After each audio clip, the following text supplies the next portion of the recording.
Laissez Tour Altitude vous proposer la destination qui vous convient le mieux. Que vous voyagiez entre amis, en couple ou en famille, Tour Altitude sera vous conseiller quelle que soit votre destination et à juste prix. Skier, surfer les plus belles destinations du monde avec Tour Altitude. Destination Ski vous est présenté par Tour Altitude, la garantie d'un voyage réussi par Subaru Rive-Nord, le plus gros vendeur Subaru au Québec. Subaru Rive-Nord, membre du groupe Leclerc, et par Shawbridge Microbrasserie et Charcuterie, la place pour les bons vivants dans les Laurentides.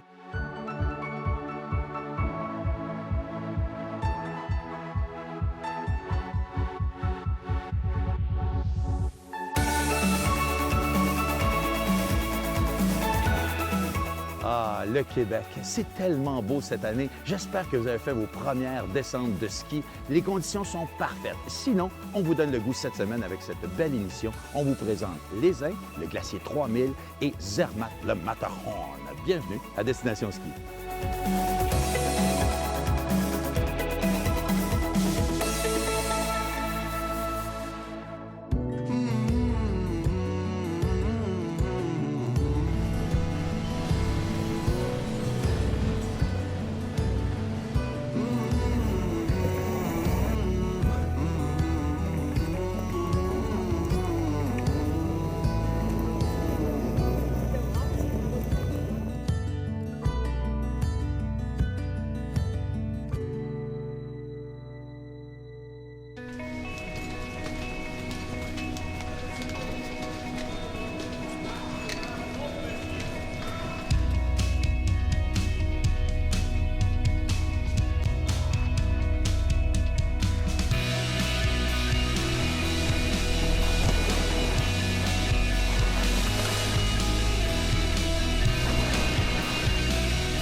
Cette belle femme à mes côtés s'appelle Valérie et elle sera notre guide aujourd'hui, comme on est chanceux. Bonjour Valérie. Bonjour Alain. Dis-moi, où est-ce que tu nous as amené ici? On a pris le téléphérique jusqu'au Petit Cervin. Exactement. Et puis depuis le Petit Cervin, on a skié jusqu'ici. On se retrouve à Plato Rosa, Testa Grigia, et puis juste sur la frontière italienne. Là. Exactement. On est en Italie. Là, on est encore en Suisse. Ah, mais ok. l'Italie se retrouve à quelques mètres d'ici, juste là sur la crête. C'est la frontière avec l'Italie. Et puis depuis ici, on skie directement en Italie. Cool. Vamos. Non, ça c'est espagnol. C'est vamonos. Non, ça aussi c'est espagnol. Andiamo!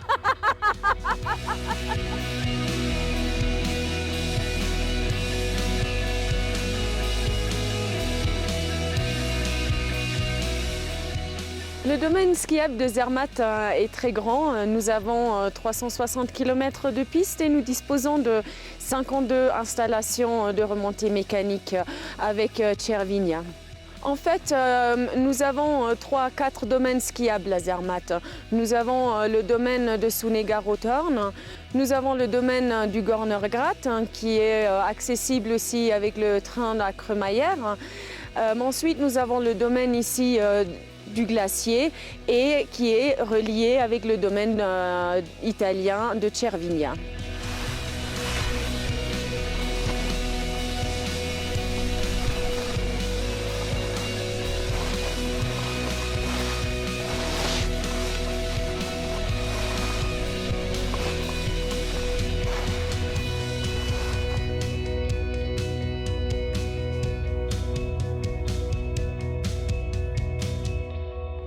Valérie, derrière nous, c'est Zermatt et c'est cette belle vallée qui est quand même assez serrée, hein? Oui, ça c'est vrai. Mais il y a quand même assez de place. On habite à 5500 personnes toute l'année. Et puis dans la haute saison, entre Noël et Nouvel An, on héberge quand même entre 30 et 35 000 personnes. Wow. Donc malgré que la vallée elle soit serrée, il y a beaucoup de place. Et tout autour, on peut skier comme ça, presque pas à 360, mais tout près. Exactement. Il y a les 3 domaines. On a le Rothorn, Gornergrat et ici le domaine du sud. De ce côté-là, il n'y a pas des pistes et des remontées mécaniques, mais il se prête très bien pour faire du héliski. Wow. On y va? On y va.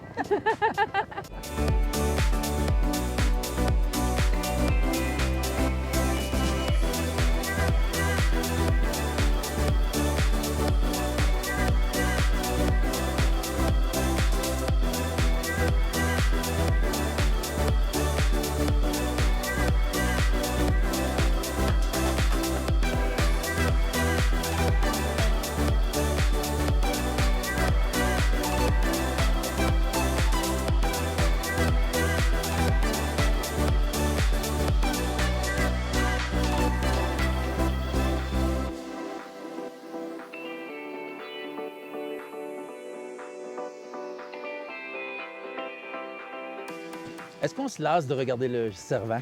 On ne se lasse jamais de regarder le Cervin. Moi, je le vois tous les jours, tous les matins quand je vais travailler. Et tous les jours, il est différent. La lumière qui change, les nuages qui changent. Et presque tous les jours, je fais une photo malgré que je vois cette montagne tous les jours. C'est vraiment, ouais, il y a de la magie.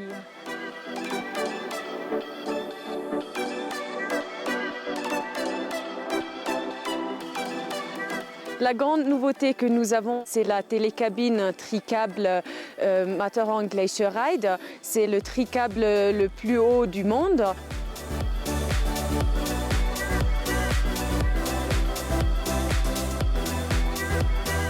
Bien sûr, ce qui attire les gens à Zermatt, c'est le Cervin, le Matterhorn. C'est aussi cette vue panoramique que vous avez. Depuis ici, par exemple, vous voyez le Mont Blanc ou le Grand Combin. Vous avez beaucoup de glaciers. Donc c'est vraiment ce monde alpin qui attire les gens.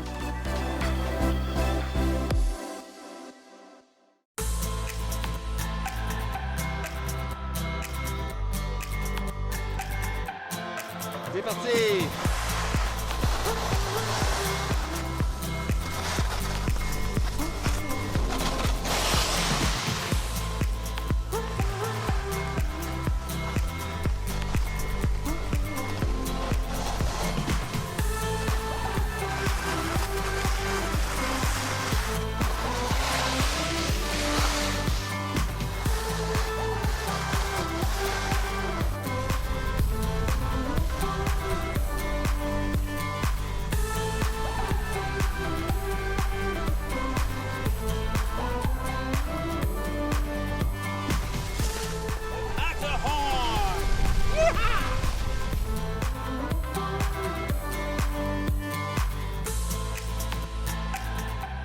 Le ski côté italien, c'est tout aussi beau avec le soleil. Valérie, derrière nous, c'est la fameuse le téléphérique qui nous ramène de l'autre côté. Exactement. Avec celle-là, on va repartir pour Zermatt. On se retrouve à Laghi Bianche et ça fait Laghi Bianche jusqu'à Plateau Rosa où on se trouvait avant. Et c'est magnifique. On se sent entouré de montagnes. C'est beau, hein? N'est-ce pas? Ah, Oui, le bonheur. Et la neige est belle. Allez, on retourne de l'autre côté. Très bien. Je t'aide un peu? Non, ça va.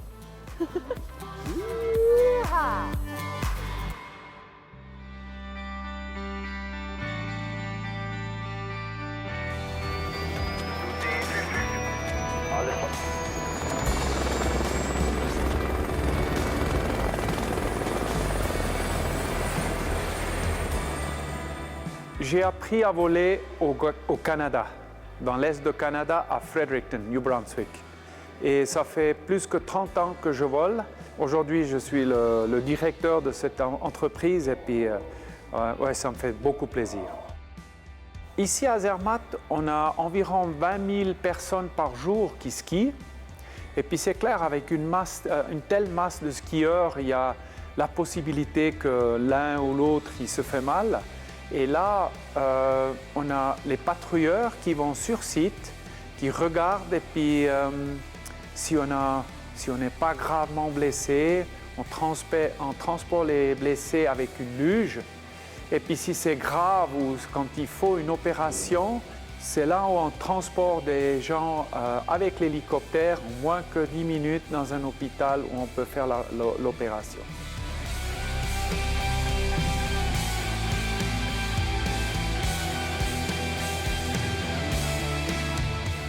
C'est tellement beau.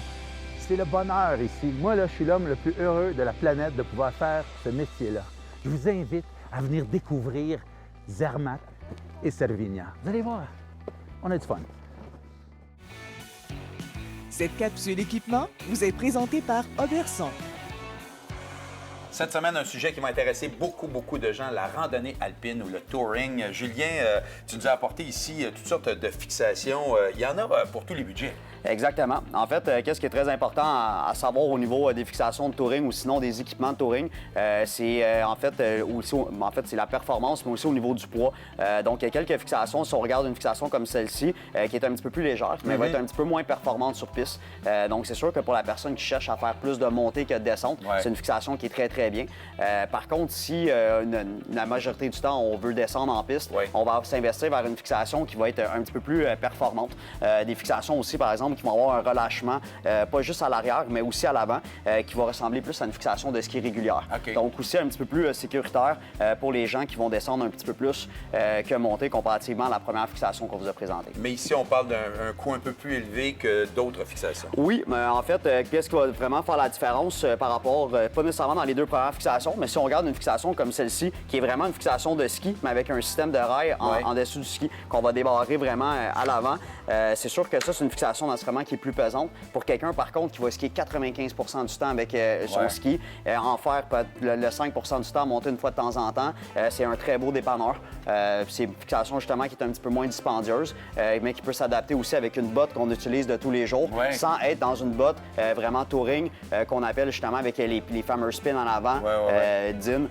Qu'on peut utiliser. Donc ça, c'est très avantageux pour les personnes qui veulent en faire une fois de temps en temps avec leur ami qui en font un petit peu plus souvent, mais qui ne veulent pas acheter un équipement au complet. Donc, il faut savoir quelle utilité on va en faire de notre ski de touring. Ça, c'est super important. Dans le fond, c'est vraiment à la base, à quelle fréquence qu'on va en faire, qu'est-ce qu'on va faire, où est-ce qu'on va en faire aussi.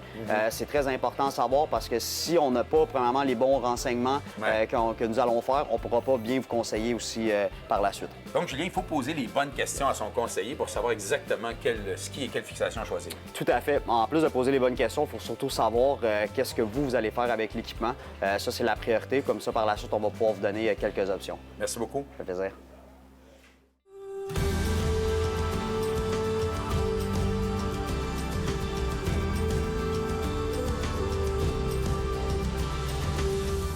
Ici, on est sur la station de Lézin.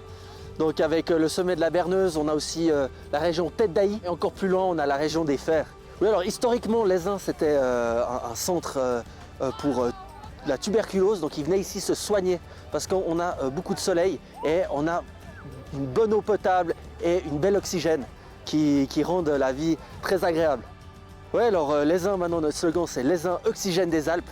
C'est parce que on a vraiment une bonne impression de ressourcement.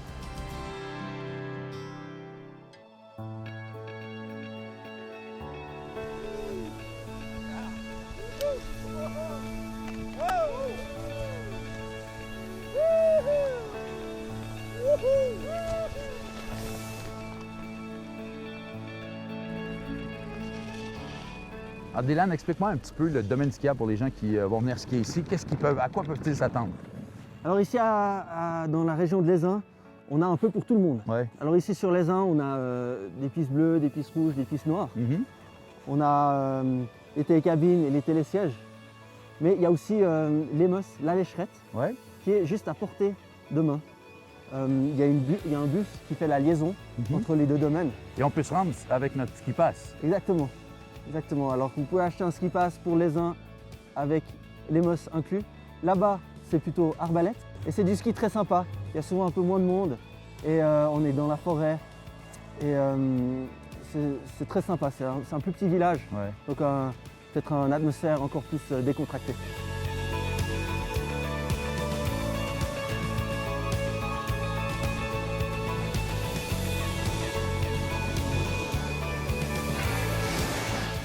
Dylan, on sent vraiment qu'ici, à Lézin, c'est une station où il y a plein d'activités. Ça bouge, hein? Oui, effectivement. Moi, je travaille à l'Office du tourisme et puis on essaie de faire le plus possible pour assurer un certain divertissement à nos hôtes. On a par exemple un programme Give Me 5 qui propose plein d'activités qui ne cassent pas le porte-monnaie, comme des discos sur glace, des initiations au curling, des visites historiques. Donc vraiment pour tous les goûts. C'est une station qui a une vocation familiale. Les enfants s'amusent ici aussi. Oui, alors les enfants, les parents, mais aussi les personnes individuelles. On a des activités vraiment pour tout le monde. Tout le monde peut se ressourcer ici avec le soleil et ce qu'on propose. Et la vue. Et la vue aussi, bien sûr. C'est hallucinant. On voit même le Mont Blanc par belle journée ici. Et il y en a beaucoup des belles journées. Hein? Ici, on a On a quelques descentes fétiches, je dirais 2 principales. Le couloir du Stoll qui passe sous la cabine et après c'est un joli couloir assez raide. Avec une grande pente de neige en dessous qui reste bon assez longtemps après les chutes de neige et puis qui est fréquemment parcouru. Mais c'est vrai que ça c'est dans la ligne de pente, c'est là où on fait le plus gros dénivelé. C'est vraiment sympa. Et puis la deuxième descente c'est plus sauvage. C'est vraiment un cadre qui est magnifique, c'est entre les tours, on appelle ça. Donc on skie entre la tour d'Ailly et la tour de Mayen, qui sont un petit peu l'emblème de la région de l'Esa.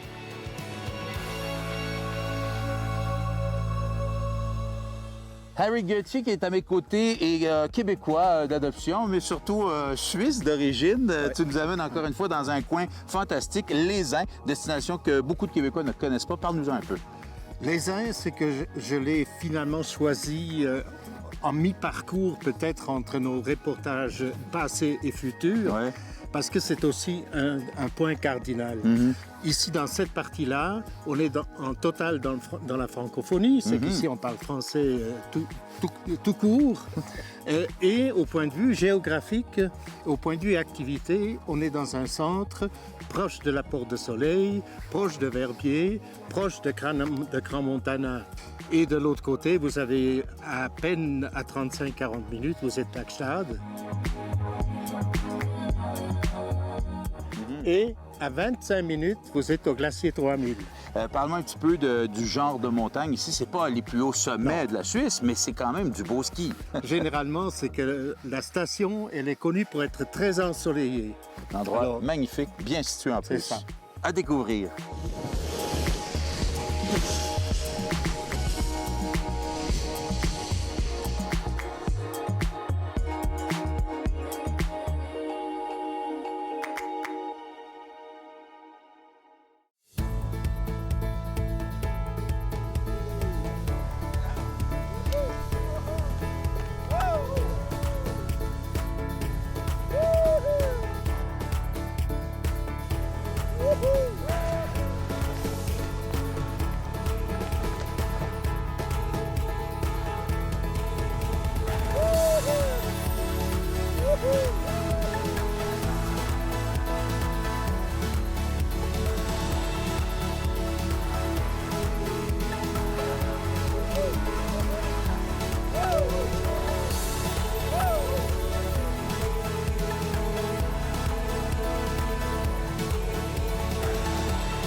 Alors le glacier 3000 est entre Gstaad et les Diablerets, à 20 minutes de Gstaad. On peut accéder en voiture, en transport public, facilement accessible. Après on prend la cabine, le téléphérique, et on arrive en 15 minutes à 3000 mètres. Et de là, de 3000 mètres, on a une vue époustouflante avec le Mont Blanc, le Cervin et Eigermön-Jungfrau.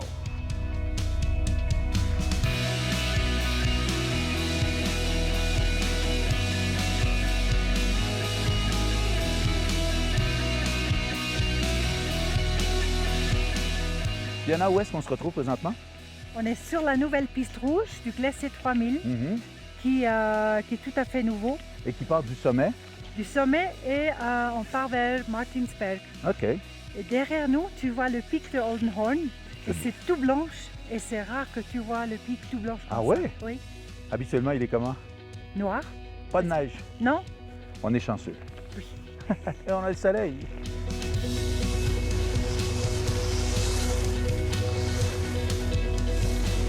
Fiona, le forfait de ski nous permet de skier le glacier et beaucoup plus ici à Gstaad. Oui, tout à fait. Si tu es là pendant une semaine, tu prends pour toute la région, aussi pour le glacier, parce que ça vaut la peine, comme tu as vu maintenant. Oui, effectivement, c'est très beau le glacier, mais par journée de vent, s'il arrive que le glacier est fermé, on peut skier un peu partout. Il y a toujours un bon choix de pistes à faire. Tout à fait. Et on a des arbres, même quand il neige, tu peux skier tous les jours. Un peu partout dans ce grand domaine de Gstaad, il y a des restaurants sur toutes les montagnes. Hein? Ah oui, des bons restaurants, les petits bars, tu trouves quelque chose pour tout le monde. Et là, nous, on va s'arrêter au haut du glacier 3000. Parle-moi du restaurant ici. Alors ici, dans le Bota Restaurant, tu as un self ou tout en haut, un restaurant avec une très très belle vue.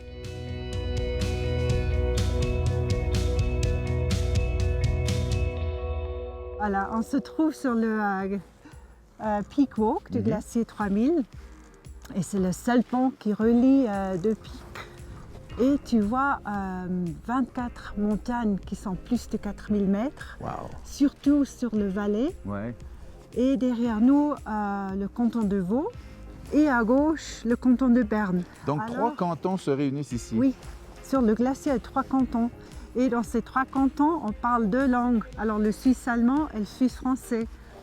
Et en bas, tu peux faire le ski de fond. Ouais. Et il y a aussi les chiens qui font, comment est-ce que tu dis en français Les chiens de traîneau. Oui, voilà, merci. Donc tout plein d'activités. Mais la vue, hein, c'est... Oui, elle est fantastique. À couper le souffle. Oui, vraiment, c'est fantastique. Parmi nos activités qui comportent le ski, on a un large domaine skiable qui comporte différentes sortes de pistes. Donc on a des pistes bleues, des pistes rouges et aussi une piste noire, ce qui permet d'avoir un large éventail de pistes qui s'adaptent à toute catégorie de personnes, que ce soit famille, pro et freerider, puisqu'on a aussi un grand domaine qui est ouvert au freeride. Et on a aussi des événements qui vont dans ce sens, avec par exemple les Freeride Days. Let's go.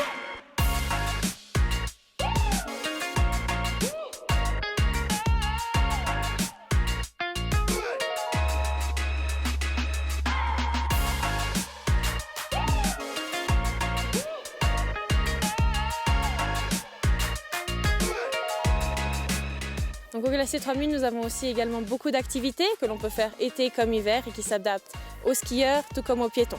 Parmi ces activités, on trouve également le Peak Walk, l'Alpencaster, mais aussi le Glacier Walk, qui est une randonnée sécurisée, balisée sur le glacier, qui vous permet de vous balader à 3000 mètres au milieu des Alpes.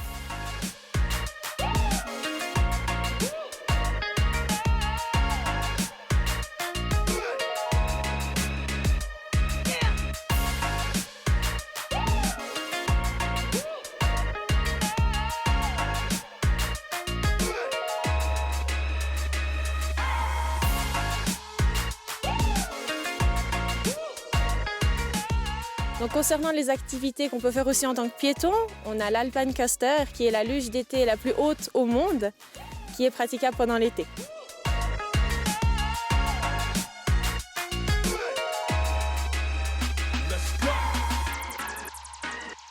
Encore une fois, on aura découvert de belles destinations grâce à nos amis de Tour Altitude. Un gros merci à Harry. Il trouve toujours l'endroit parfait pour aller faire du beau ski. Je vous retrouve la semaine prochaine. On sera à Wengen. D'ici là, bon ski. Et si vous voulez revoir nos émissions, l'adresse est à l'écran. Salut!